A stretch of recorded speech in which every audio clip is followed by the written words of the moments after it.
A questão do Marcos Antônio, como é que tá? Bom, Marcos Antônio vai assinar nos próximos dias a renovação de contrato com o São Paulo, um novo contrato com o São Paulo. A informação que eu tenho é que está na troca de documentações, documento para lá, documento para cá. Esse novo contrato, ele vai ter validade até 2030. O Marcos Antônio, ele vai ter um aumento salarial, né, que condiz muito do que é a realidade dele hoje, um dos principais jogadores. Teve a questão do assédio do Flamengo, que o São Paulo conseguiu ali, junto com o Rui Costa, né, à frente do departamento de futebol, trabalhar muito nos bastidores, enquanto os empresários e o próprio Marcos Antônio recebiam sondagens e recebiam contatos do Flamengo, querendo contratar, querendo tirar ele do São Paulo. O Rui Costa conseguiu costurar esse novo contrato, né, com o Marcos Antônio, e tendo um cara a cara, uma conversa com o Boto, executivo de futebol do Flamengo, dizendo: não queremos vender. E não precificando o jogador, e sim colocando para o Flamengo que Marcos Antônio é tão importante quanto, por exemplo, o Arrascaeta para o próprio Flamengo, Caio Jorge para o Cruzeiro. Então, assim, sem precificar, mas dizendo a importância do cara dentro do elenco. E aí o São Paulo, nesse meio tempo, até para ganhar um tempo para elaborar esse novo contrato que vai ser assinado nos próximos dias, o São Paulo até chegou a ventilar a possibilidade de colocar uma opção ali de compra para o Flamengo, né? Uma situação em que foi muito discutido isso, inclusive na torcida do São Paulo, tá? Era um movimento que o São Paulo queria fazer para afastar o assédio. Mas no final das contas não teve conversa, não teve nenhuma opção de compra ali ou situação de compra para o Flamengo. O São Paulo conseguiu fechar essa porta, conseguiu valorizar o jogador, um salário, né, condizente com a realidade do que ele está tendo de atuação, 2030, e a multa rescisória para clubes de fora, 100 milhões de euros, que dá aí pela conversão 600 e poucos milhões. 100 milhões de euros. 100 milhões de euros para clubes de fora. Lá no alto também. Mas o que mais chama atenção nesse novo contrato, e isso eu pude apurar ontem, é a multa para clubes nacionais. Porque aí os tubarões, tipo Palmeiras, Cruzeiro, Flamengo, não chegam perto. Qual é? Sai de 600 milhões de reais e aí você tem que fazer uma conta com o salário do jogador vezes 2.000, aquela coisa toda. Pode bater 900 milhões de reais. Você está brincando. Pode bater 900, pela conta você pode bater 900 milhões de reais. A multa rescisória do Marcos Antônio agora com o São Paulo. Então, assim, ó, é para fechar a porta. Óbvio que ninguém vai comprar o Marcos Antônio ninguém pela está falando que ele vale 900 milhões de reais. Mas você consegue se 900 precaver. Milhões de reais, você contrata sim. Quem? O Hendrick? Estevão. O Estevão? O Estevão. Acho que sim. Contrata. Você tira o Alan Elias do Palmeiras. Por menos até. Menos até? Não é 30 milhões? 35 de euros, 35, então. Mas, assim, é um movimento que, assim, é bom para o São Paulo, é bom para a imagem do São Paulo perante o mercado. Você consegue manter um jogador que é o principal, talvez, hoje do teu elenco, é o cara que dita o ritmo do time, é um cara que está sendo visto aí para a seleção brasileira, né, cotado para uma seleção brasileira, e o São Paulo sai dessa negociação, principalmente a figura do Rui Costa sai muito fortalecida. Com essa conquista, vamos dizer assim. Uma permanência, a maneira como você consegue segurar e fazer alguém assinar por uma multa que é impagável. O pessoal os caras já estão malucos aqui no chat. Os caras já enlouqueceram. É o Messi? É isso mesmo? É o Messi no auge? Não, é só ali a multa para você estar seguro de que ninguém vai... Mas também se alguém chegar lá por um valor menor, não sei, e o São Paulo entender que pode negociar, pode. É só para você estar protegido. Ele tem contrato até 2030 agora. É um contrato longo. É um jogador de 25 anos, né? Um jogador jovem. E assim, eu tô falando, não estou falando que alguém vai chegar e vai pagar a multa. Ninguém vai pagar essa multa, claro. Mas é uma maneira de você se proteger. Exato. Para isso que serve a multa. Para você estar seguro que o cara vai continuar ali. É o seguinte, ó, daqui a pouco tem o Marcelo Paes, mas a gente tem ainda o Vini Júnior para falar. Oscar. Então já vamos emendar o Oscar, então. Aí a gente vai falar do Oscar e depois fala do Vini Júnior e fala do Santos e fala do Palmeiras e fala do Corinthians. E aí com o Marcelo Paes a gente fala do Corinthians. Isso. E aí então a gente fica até o esporte... Até o linha de passe. A gente fica até o linha de passe aqui. Não, então vamos lá, vai, que tem bastante coisa. O Oscar está entrando num acordo finalmente aí com o São Paulo e aí a gente precisa colocar muito, assim, todas as situações dessa negociação. O Oscar quer cerca de 7 milhões aí do São Paulo em relação às luvas que ele assinou no contrato. Lembrando que esse contrato ele foi trabalhado junto aos empresários do Oscar pelo ex-presidente Júlio Casares, né? O Casares foi quem estava à frente dessa negociação, foi ele que fez todo o negócio com o Oscar.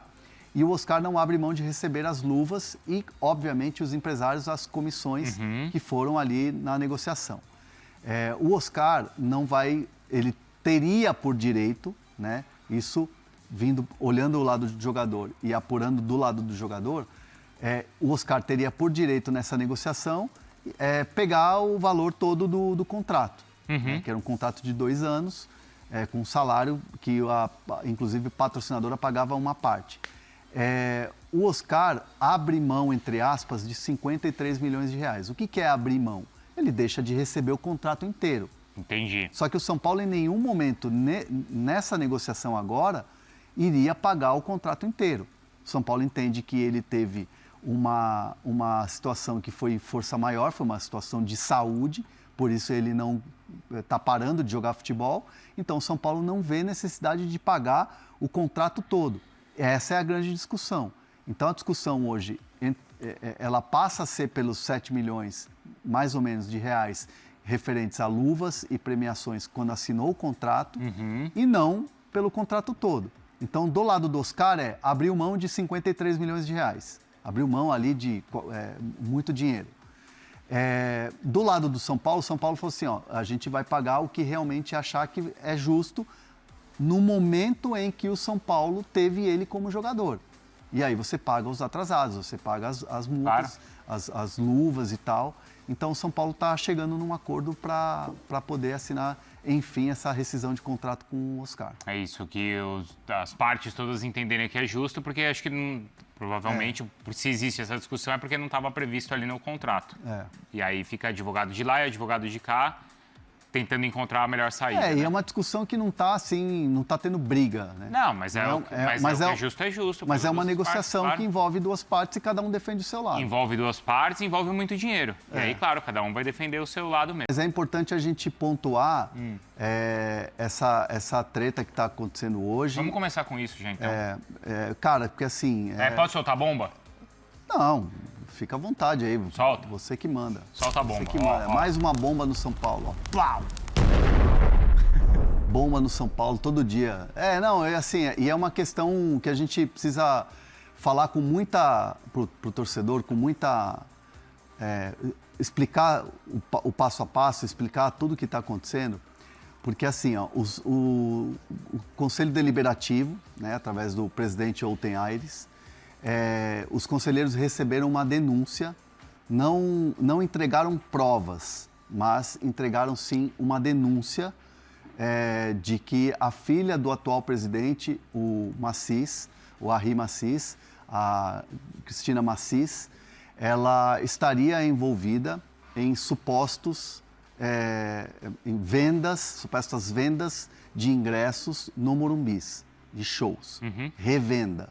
Então, assim, a gente vai tratar esse caso ainda como supostas revendas, no caso feitas essas revendas pela Cristina Macis, que gira em torno de R$3 mil, né, revenda de ingressos de shows, porque essas não foram entregues provas, e sim uma denúncia. É uma denúncia que existe lá dentro de São Paulo. Envolvendo a filha do Macis.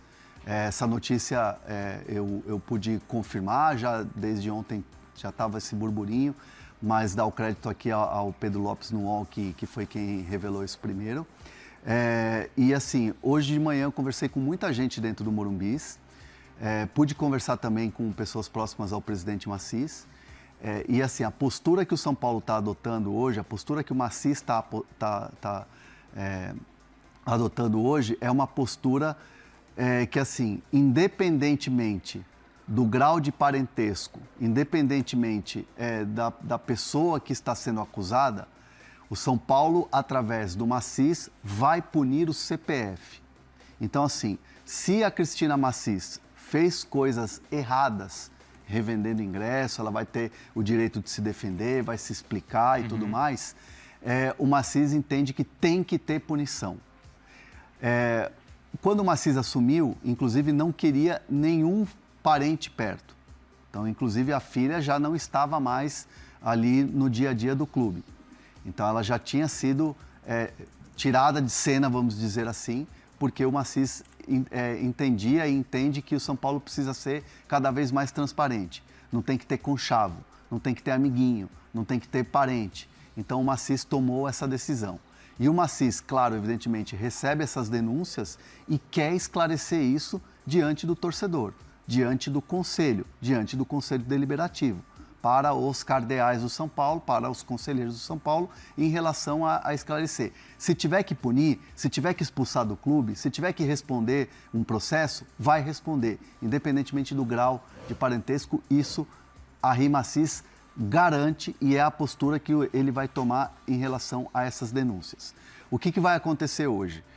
Vai ter uma reunião do Conselho Consultivo, que é aquele conselho de ex-presidentes, que é liderado pelo Ives Gandra Martins, a pedido do Olten Aires, que é o presidente do Conselho Deliberativo, e lá eles vão avaliar a gravidade dessa situação e, claro, definir o futuro do RIMACIS. Só que é muito importante a gente perceber que, assim, o Maciz é o primeiro a levantar a mão e falar, se tiver alguma denúncia, que seja punido. Claro. Né? Então, assim, entende-se nos bastidores do São Paulo hoje que esse movimento é um movimento também para tentar fazer com que a história toda termine em pizza do caso Mara Casares e Douglas Schwartzman. Então, assim, o Olten Aires é presidente do Conselho Deliberativo, mas ele é da gestão Júlio Casares. Sim. Ele é o provável, ainda não está confirmado, mas é o possível candidato para a presidência do São Paulo a partir do final do ano na eleição da chapa Casares. Então, assim, muita gente dentro do São Paulo entende que esse movimento de querer tirar o Maciz por causa desse episódio da Cristina Maciz é um movimento de quem estava no poder, que saiu por denúncias, mas agora tentar retomar. Entendi. Encontrando uma brecha para retomar o poder. Para retomar o poder e, principalmente, para tentar fazer com que essa história toda de denúncias de camarote, de revenda e tal, fique em pizza, para que Douglas Schwartzman e Mara Casares não sejam expulsos do São Paulo, como existe a possibilidade numa votação que vai acontecer em março. Então, quer dizer, tem todo esse aspecto político por trás. Tem um aspecto político por trás. Não é só uma denúncia e a investigação para que, claro, tudo seja esclarecido, mas pode ter esse aspecto político, então. O próprio RIMACIS entende que há um movimento político por trás, mas ele é o primeiro a levantar a mão e falar o seguinte, se tiver que punir, vamos punir o CPF, seja filho, seja parente, seja quem for, da família do Maciz. O que ele quer é transparência, investigação e punir quem estiver fazendo coisa errada. Então, assim, fica muito claro que existe um jogo político e existe mais uma denúncia de um São Paulo que é completamente afetado por essas questões de shows, de revenda de ingresso, de repasse de camarote, que isso precisa terminar.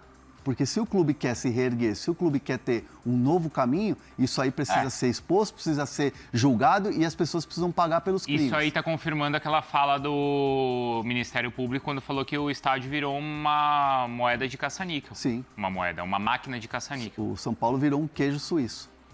Né? Então, assim, é importante a gente deixar bem claro. E claro, é legal também a gente falar aqui para o torcedor, o trabalho do Maciz está sendo muito bem avaliado. O que, em pouco tempo, o RIMACIS fez no São Paulo, o São Paulo hoje vive uma outra realidade, ou caminha para viver uma outra realidade. E essas situações todas políticas, elas dão uma turbinada no ambiente e a gente sabe que isso afeta diretamente o quê? O campo. Sim, o Lucas deu entrevista exclusiva para a gente, falou sobre isso, falou que afeta. Ah, não sei quem é o meu chefe amanhã, não sei quem é meu presidente amanhã. O Crespo, toda hora, tá tendo ele que levantar a voz, exatamente, né? E se indispondo, às vezes, com... E hoje, por exemplo, você pega essa diretoria, e a gente vai falar daqui a pouco de Marcos Antônio, a gente vai falar sobre a saída, finalmente o acordo aí que está se desenhando com o Oscar. São atitudes que a diretoria está fazendo, que se de repente, por exemplo, sei lá, se o Conselho Consultivo imaginar que tem que tirar o Arrim Assis, que tem que fazer uma votação para tirar ele, vai tumultuar o quê? Um trabalho que já está sendo feito. Claro. E essa diretoria, por exemplo, ficaria completamente com um futuro incerto. Rafinha, Rui Costa, tudo que está sendo bem realizado hoje no São Paulo, volta a estaca zero pelas questões políticas e de denúncias que não param no São Paulo. O Márcio Roberto Rodrigues diz, limpeza geral já no São Paulo. Tem também, um time desses não merece passar por isso, mandou o Teus, é verdade. Tem gente já mandando pergunta para o Marcelo Paz, logo mais, tá? Tem a entrevista aqui com o dirigente do Corinthians. E tem também, eu tinha visto uma outra aqui, olha, situação complicada no São Paulo. Tinha uma outra aqui e eu perdi. Diretoria de São Paulo tá complicado e o time também tá ruim. Então vamos fazer o seguinte, Hernan, como o pessoal tá chegando e tá deixando like ainda, tem pouco like, a gente vai falar então também do Oscar e do Marcos Antônio. Mas aí a gente fala mais